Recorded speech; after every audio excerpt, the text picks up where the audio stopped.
And at the end of the day, what sells is not just you, it's the value you're bringing to them on an individual level.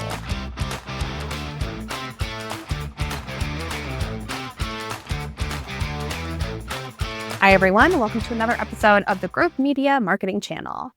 We are excited to talk to you today about all things expos, whether it's a trade show, a bridal show, expo of any kind. We want to talk to you today about how to maximize an expo and use it to your advantage as a business owner. Absolutely. And obviously this is a season, especially for bridal shows, that they all happen early in the year. Same thing with a lot of trade shows too, early in the year, because everyone's trying to get their businesses and things squared away, get more business, right? So it's a conversation to have, because I just attended a few. We just threw, one, and we're actually working on some. So I say, let's do this, Nicole.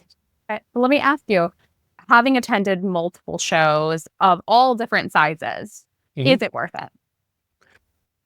Yes, but it depends. There's always a catch. What's the catch? Yeah, of course. It's always worth it if you do the right things, right? And I think that's what happens, to be fair. If you've never done one, you may not know what to expect, right? What to do and things like that. So a lot of times people try 1, 2, or 3, and then they'll find out that, these are horrible. I didn't get anything, and really not knowing why, right? So that's why I hesitate, because as long as you're doing the right things, they're worth it, right? So, and I think this is what we're going to talk about today is shows in general, big, small, of all sizes, and what are some of the things that we can do to make sure that these shows are successful for everyone. Let's jump into some facts. So there are statistics that say 92% of Expo attendees are actively looking for a new product or service when they attend a show. So that's some really good statistics right off the bat. There's also statistics that businesses can see a 4-to-1 ROI on their Expo investment. Wow, that's promising based on the numbers. There's probably going to be people out there that are going to argue with that. That's right. Absolutely. And we hear that. And the question is always, when you sign up for a show, are you being strategic about it? What is your goal, right? Are you there for awareness? Are you there to generate leads? And then what are the strategic steps you're taking thereafter? Because if you're just attending a show and then not doing anything with the leads after, you're missing opportunities. Listen, there's a good chance, right? And let's break it down, right? There's things that you can do prior, right, to the show. There's things that you can do during the show. There's things that you can do within the show. And obviously there's definitely things that you can do after the show. Absolutely. So let's try to break down those 4 areas. So let's start with you're looking at a show. The first thing you're probably wondering is, why should I attend this show? So you're probably considering things like, are you serving that area or the people attending that show? So for a wedding expo, it's engaged people, right? If engaged couples are your target demographic, you don't want to attend a trade show, right? There's obvious information. And then there's the size of the attendees coming. So the size of the show, the scale of the show. Do you have things to hand out? There's cost associated with the show. So shows can range on an average of a couple $100 to a couple $1,000. Would you say that's fair based on the shows you've attended? Yep. And isn't it interesting that just like advertising, shows are kind of the same thing, right? Because we're asking ourselves the same questions, right? Who's showing up? Is this our audience? Are these people within our target? What are the personas? So much of what you're doing here, it all overlaps at some point. So making sure that this is the right show for you is super important, right? Because if you show up and you're a plumber at a for golfing people, maybe, right? You might luck out. Obviously, we're having fun because we always have fun. I always say work and have fun, but there's a message. So yes, absolutely. Make sure that the shows that you're attending actually have the people that you want to be potential customers. Hey, this is all works sense and it's within our budget. What else can we do prior to the show, Nicole, to help us succeed? And you're going to want to think about what you're going to be doing at the booth to help you narrow down of all the people that were at the show who's interested in your services.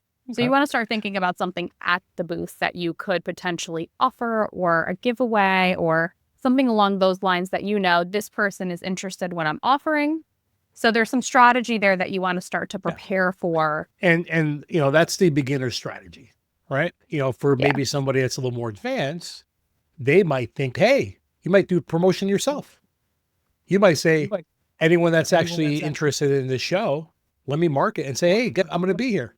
Right. That's some of the advanced strategies, because again, people that have been going to shows for a long time know that there's already an audience. There's already people following some of these shows.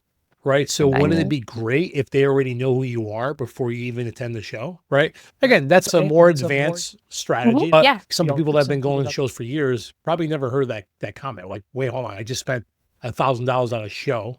Right. And now you're asking me to market for the show? Like, that's crazy. Like you're saying, it's totally not, because there's a great strategy behind that, and that's building the awareness. So if you're running an ad in that local area to the people that are going to be attending that show, that convention, that expo, they're already familiar with you and your brand. You're already aware that I exist. Now let me help you further down that sales funnel and get you to the next step when I'm at the shows. Yeah, and now they're going there. I'm like, hey, I got to go see that person, that product, or whatever you might be doing, because they kind of know who you are, right? It's super cool. Again, you don't have to do that, by the way, to succeed. For years, we didn't do that. And I don't necessarily do that either with certain shows as well, right? But it is more of an advanced strategy that you can do. That's the first step, right? So now you've make sure you have your business cards and all the basics that I normally like to talk to about is, what do you bring? Like, what kind of setup? What are you showing? Let's set up some expectations for people. Yeah, you'll get both ends of the spectrum. So if we're talking about you're just starting out and you go to an expo and you see people with these amazing booths and backdrops, if you wait till you have all those things, you'll probably wait for a really long time. So if you have some basic information, you have your business card or a brochure that you can hand out that has your contact information, your services, your value, your process and pricing. If you can share all that information in your brochure and your handout, and you've got a really nice display that shares your services or product, then you're ready to do it. Obviously, having an eye-catching booth, having something really great or a focal piece will help people see your booth, right? It'll be something that's memorable. So it's great to have those things. It doesn't mean you need that to attend a show. I'll speak to that from experience. So back in the day when we did our first show, and we'll talk about from the bridal aspect of things, right? These companies with all these amazing, setups, and we're like, oh man, like, we look like these little peons not knowing anything. And for some reason, people actually booked us after the show, not knowing anything, right? Because early days. We're like, but we gotta do these crazy setups. So we started actually shifting and focusing on these crazy setups, and believe it or not, we actually booked less. And so, my partner and I, started to kind of really assess things and like, what's different? You gotta look at it and say, why was that working, right? And for us, and I think this is where a lot of times people forget, is that, you may have the best product, you may have the best looking booth, right? You can have the best dressed maybe presenters or people that you hire into your booth, right? Depending on the big expos and things, like they actually hire professional people or models that are very attractive, right? To come over here. But at the end of the day, am I talking to that person that's going to give me the best service? It is about you and your personality. So if you are in a service related business, that's what it's about, right? And learn very quickly. That's what changed. We started, changing our emphasis to the way we look, and we started putting less emphasis on the conversations that we were having. We went to the old school and we started to eliminate some of these crazy setups. And the nice thing is we're easy to set up. We're in and out of places in 10, 15 minutes, right? So you live and learn and you adapt. We don't get discouraged, right? You learn from these experiences, but it's amazing. So I'm not saying that you don't look good, don't have certain things, whatever. Eye-catching things are always good. Things that are different are going to, potentially cause people to stop, to say, hey, right? So, but within reason, always remember your core.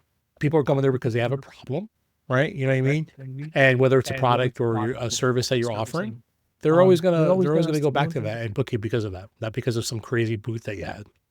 Yeah, absolutely. It's about the engagement and building the relationship there at the show. And that's something that you can do when you're talking to people. You have an opportunity now to engage beyond normal marketing, beyond selling, right? You can actually have a conversation and build that relationship with them. And that's really what makes all the difference when you're at an expo is asking them questions, making sure that they're serious prospects versus, freebie seekers, right? Like every show will have people who are just there for freebies, but you want to qualify them and engage with them and build that relationship right then and there. And that's more important than any display that you can have.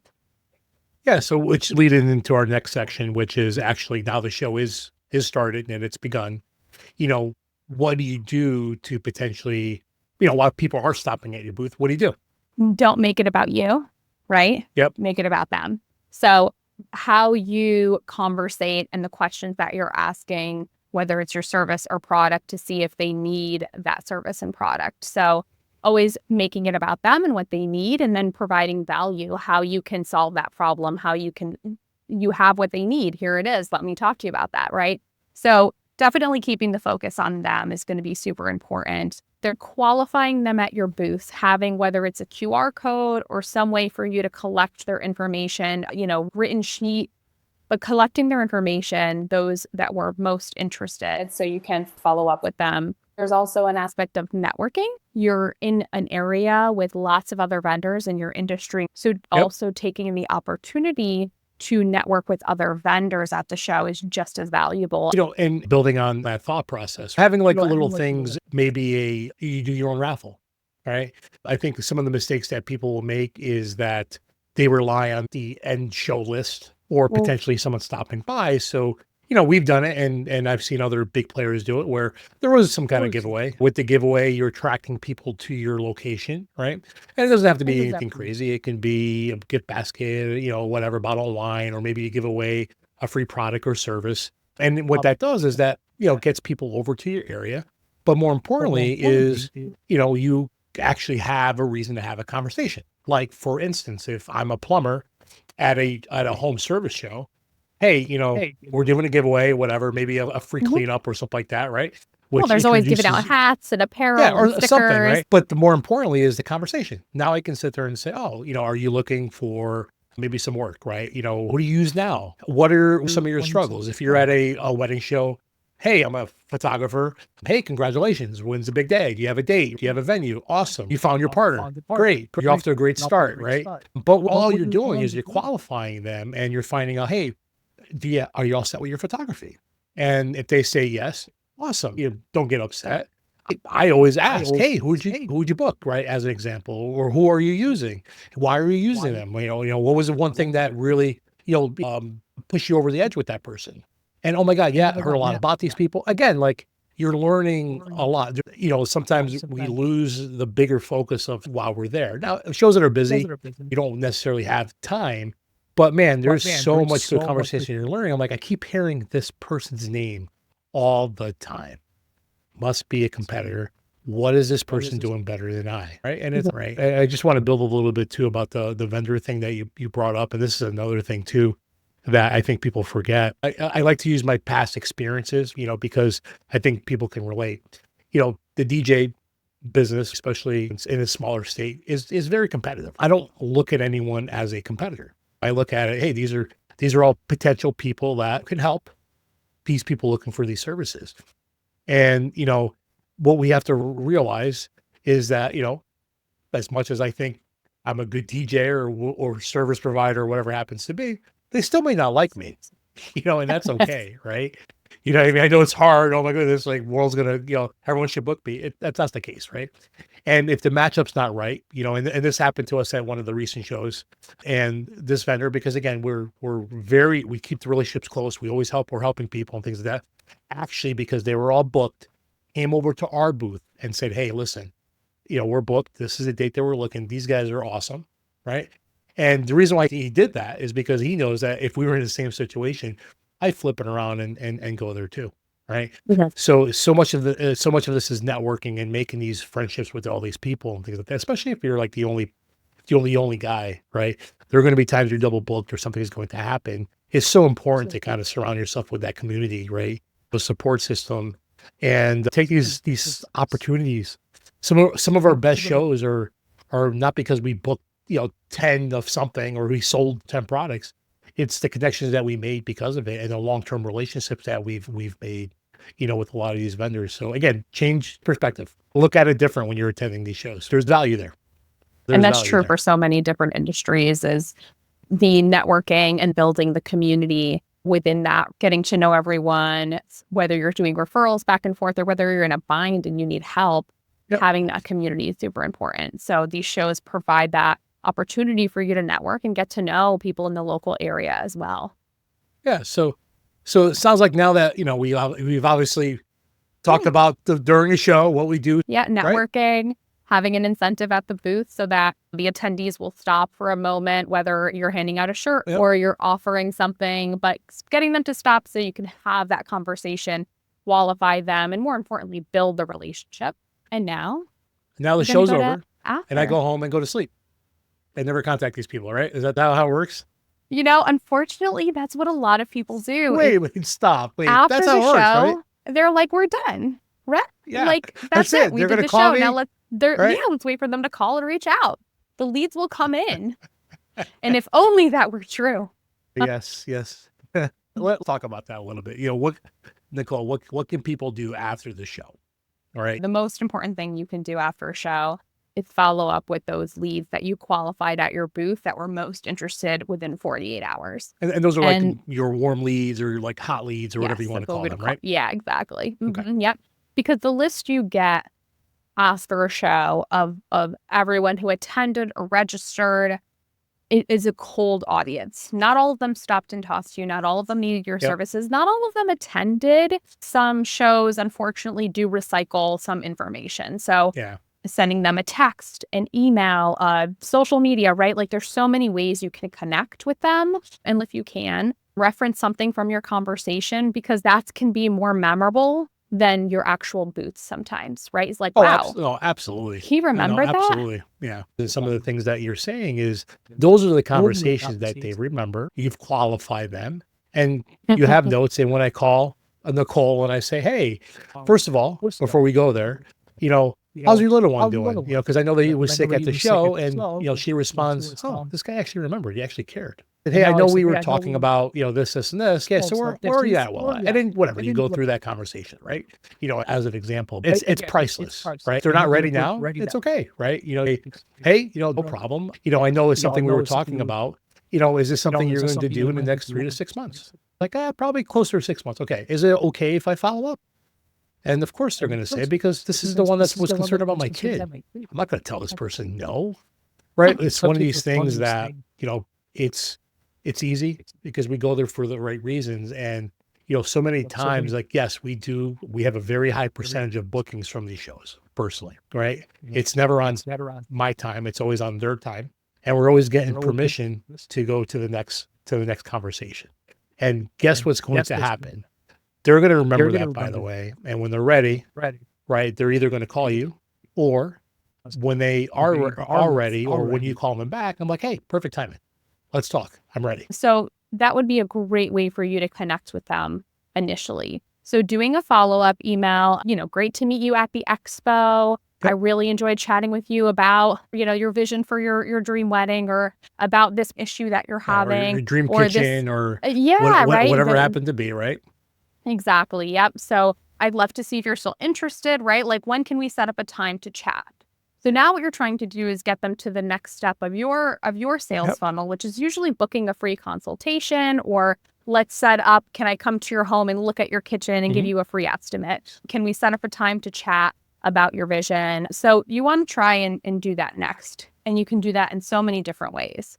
Then you can always, when you get the lead list, some people, you can speak to this, some people don't utilize it at all because the lead list they got at their booth is enough. These were the people that were hot leads, warm leads, the most interested. They need my services. This is who I'm focusing on. You can always email all of them and email cold leads and say, like, hey, you were attending the show. I hope we had an opportunity to chat, right? Like, this is what we do. We missed you, right? You were originally, planning on, and then maybe say, hey, I'd love to still have the opportunity to maybe chat with you if you're still looking for whatever the service might be. I always say it's segmenting your lists, again, back to the marketing stuff, where these are people I spoke with these are the people that I really didn't have a conversation with, but they did enter the drawing or I got some information, right? And then, back to your point, these are people that didn't intend or they did or I didn't really. So again, you want to definitely send out 3 different types of emails. And again, obviously the people that respond right away, great, awesome. But there are going to be people that don't respond for whatever reason. They're out to trot, they're getting married, a while. And then, what we, normally recommend and what we do, right, is maybe come up with some kind of long-term email follow-up that is not going to bombard them with stuff, right? In the wedding industry, it's like tips about your wedding and maybe some planners and stuff like that. And the whole idea is just to kind of stay, not be overwhelming, but just stay top of mind. And the best thing to do is speak from experience. That you'd be amazed how many times a year later, someone reached out and say, hey, we saw you guys over a year ago at the bridal show and we loved everything. Thank you for all the emails. You know what I mean? And voila, we got an appointment that we had no clue that we had an appointment a year later. I've had them happen 2-3 years later.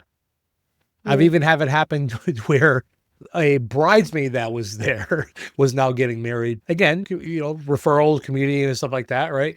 Dave, hey, I was there with my friend, right? She went a different direction, but I thought you guys were amazing. She gave me your information. So again, it's amazing what follow-up and stuff like that does, right? So again, this stuff does become easier when you do have, systems in place, MailChimp or, things like that, obviously, right? So AI can write a whole, basic thing for you, right? You know what I mean? Just to kind of, stay in touch. These are the things that are going to separate and really truly maximize what you get out from a show. So you can see, right, that, you can pick the perfect show, the perfect audience and things like that. And not to say you can't be successful, but if you really want to maximize those efforts, right, then those are all the things that you should be doing. Okay. Now, if you do all these things and it doesn't work, I'll be surprised, by the way, right? And now you got to ask yourself, why didn't it work? There's something wrong. Because if you do all the right things and you're horrible, it's going to work. Just because having a system, and a strategy in place always will kind of, lead you. I always say, if you get the most leads, you can be the worst salesperson. You're going to eventually fall into something, right? You know what I mean? So it's just what that is. So the last, I think, topic that I do want to talk about is a lot of people ask sometimes, Nicole, is, are bigger shows better than smaller shows? What do you prefer? Because some of these shows are super expensive. Let's talk a little bit about that, because I think if we didn't, we'd be leaving some really good, fruitful stuff on the table. Let's touch on that a little bit too. My first thought with larger shows always goes to, right, my marketing hat comes on. What can I do with that big lead list I'm going to get after? And I can retarget, right? So I can do retargeting ads when I have that many people's names and emails to go off of. So we talk that's something you do after the show. So larger shows are great because you always think I have maximum exposure. There is the part that people forget, that when you're at a booth and there's that many volume of people walking through, not everyone is stopping to talk to you. So while you have this larger pool of people, you don't have that individual, more intimate opportunity for conversation that you do at these smaller shows. So yes, you have a lot of traffic. There's a lot of potential there. But if you don't have that thing to stop them at a show that large, you're going to get a lot of people walking and looking and potentially not engaging. So you really have to have something at those larger shows that is going to get them to stop and engage with you, whether it's like that eye-catching thing or something fun for them to take part in. There is the opportunity there after the show to utilize that list to do some retargeting, so that after the show, they're seeing your ads, they're seeing your services, and they're like, wow, I'm seeing this person everywhere. Okay, now I'm ready to buy. Now I'm ready for this service. Let me take advantage. I keep seeing them. They were great at the show. So now there's that opportunity where with the smaller shows and the smaller list, you don't have the ability to retarget because you need a certain number of leads to be able to do that. I personally prefer a smaller show because it's more intimate, because you have the opportunity to engage one-on-one and build that relationship. And at the end of the day, what sells is not just you, it's the value you're bringing to them on an individual level. So the intimate shows are my personal favorite because you can build those connections. So same here, right? I tend to like the smaller shows for all the reasons that you said. So now I'm going to put my my finance hat on, right? So So I think most vendors will try to pick the shows that are obviously cost the least. As someone that actually has attended big shows, to me, it's all about dollars and cents, right? So for instance, if I'm spending $500 a show, depending on, what you're selling, right? If I know that I'm getting only 10 leads or 10 potential people that come to my booth, I know that I'm paying $50 for each one of those leads, right? Okay. So now, if you're anyone doing any type of marketing, I always like to use numbers to kind of back up like what we're talking about sometimes. If you only get 10 qualified leads, right, and it's costing you 50, your hopes is that you can turn those, well, at least one of them, right? So again, depending on what you're selling, if you're a DJ, it's great because even if it costs me, if I only got one wedding, paying $500 Worth it. and I'm averaging $2,000 sale, right? I still made $1,500 that I never would have had. It would have covered my show, right? My expense for the show. If I'm maybe a JP that's charging, $500, right? Then I also know that I got to try to book at least two of these things to break even. You know what I mean? But if you know anything about long-term and referrals, you may have never had those two if you didn't do the show, and you may got three more referrals because you know how that happens, right? People see you and they want to book you. So again, some of these things you don't see right up front. It's more of a long-term game. But if you understand that game, and if you also understood that if I'm on Google, this thing is costing me the same amount of leads, but it's actually costing me double that to actually do a booking. So kind of understanding your numbers and things like that. When it comes to the bigger shows, a lot of times they're a lot more money. We just did one that cost us, I think, almost $2,000 for the whole weekend. We were there the whole weekend. And, and again, it was just exactly what you said. A lot of people just, moving by and blah, blah, blah, this and that, and for us to, again, cover those shows, as a DJ, we got to book at least one to break even, right? Now, there's a lot more traffic, right? Mhm. There's a lot more of other people that grow through these shows, right? So again, now you have to be a little more aggressive with pulling people in, and Yeah. doing some of these things, right? And, because you got to try to maximize these shows. And, we already booked almost double that. So we paid back for the show. And we ended up getting, I think over the weekend, like only 35 qualified leads as an example, right? And, if I know my numbers well, right, they're all going to average it probably about the same. We're probably going to book about 5 or 6, which is going to generate, maybe to anywhere between 10 to 15,000, right? So is it worth it? Yes. Because the way I look at it is if I told anyone that's listening to this or anyone on the street, if you give me $2,000, I'm going to give you a $15,000 check, right?